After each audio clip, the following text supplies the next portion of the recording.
Ang trade nga ba na mangyayari ngayon dito sa PBA ay itong si Cedric Barefield mapupunta sa San Miguel kapalit ni Chris Miller at ng isang first round draft pick.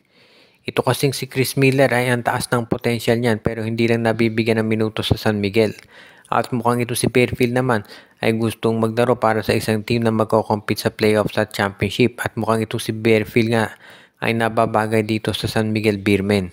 Kung sakasakali, ang lakas na trade nito at magiging patas yan dahil si Barefield alam natin kung ano ang kalibreng player yan at ito namang si Chris Miller maganda may tulong niya dito kay Coach Cariaso at may lalabas niya yung kanyang potential talaga kapag napunta sa San Miguel o rather dito sa Blackwater. Ang isa pa kung kasama yung pick ng San Miguel Beer, bali dalawa makukuha ng Blackwater dito kaya okay na kahit si Barefield ang maging kapalit niyan. At itong si Barefield nga kasi, ang balita magiging free agent yan pagkatapos ng season na to. So kaysa naman umalis ng walang kapalit, ay kunin mo na ito si Chris Miller at yung draft pick ng San Miguel. Kaya mukhang ito talaga yung magandang deal na pwedeng gawin ng San Miguel pati na ng Blackwater Bossing. Pareho silang makikinabang dito. At sa tingin ko, itong San Miguel kapag nakuha nila si Cedric Barefield, ito na yung magiging solusyon talaga doon sa problema nila pagdating sa mga guards.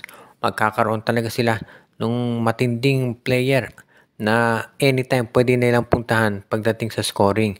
Kaya talagang nababagay ito si Cedric Barefield para dito sa San Miguel Beermen. At kung sakali nga na ito'y matuloy, iyan naman talaga ay hindi na ikagugulat ng marami. Dahil maraming naniniwala talaga na itong si Barefield ay mapupunta dito sa San Miguel. Kung sakaling ito i-approve ng trade committee, wala na rin magugulat dyan. Ang importante dito para sa San Miguel Beer ay masiguro na magiging sila pa rin ang ready na mag-champion sa darating na mga conference. At ito namang Titan Ultra ngayon ay pinag-uusapan kung ito bang si Joshua Monson ay kanila nang bibitawan at dadalhin dito sa Converge FiberXers or sa Phoenix Fuel Masters. Matunog na yung pangalan ni Joshua Monson na baka daw matrade sa ibang team lalo na at nakikita natin na medyo hindi pa consistent yung laro nitong Titan Ultra at baka yung pag-trade kay Joshua Monson ang isa doon sa mga nakikita nilang paraan para maayos yung kanilang sistema. Dahil syempre kung naman itong Converge Fiber XL o rather itong Titan Ultra, ang objective mo talaga ay makapaglaro sa isang team at manalo ng maraming kampyonato. Dahil nga bagong independent team to, syempre gusto niyan magpakitang gilas. At dahil nga hindi pa masyadong consistent ang laro ni Joshua Monson, baka kabilang na yan sa mga players talaga na iti-trade na. Kung for example, i-trade yan dito sa Phoenix, baka si Richie Rivero ang maging kapalit nito. Balance trade naman yan.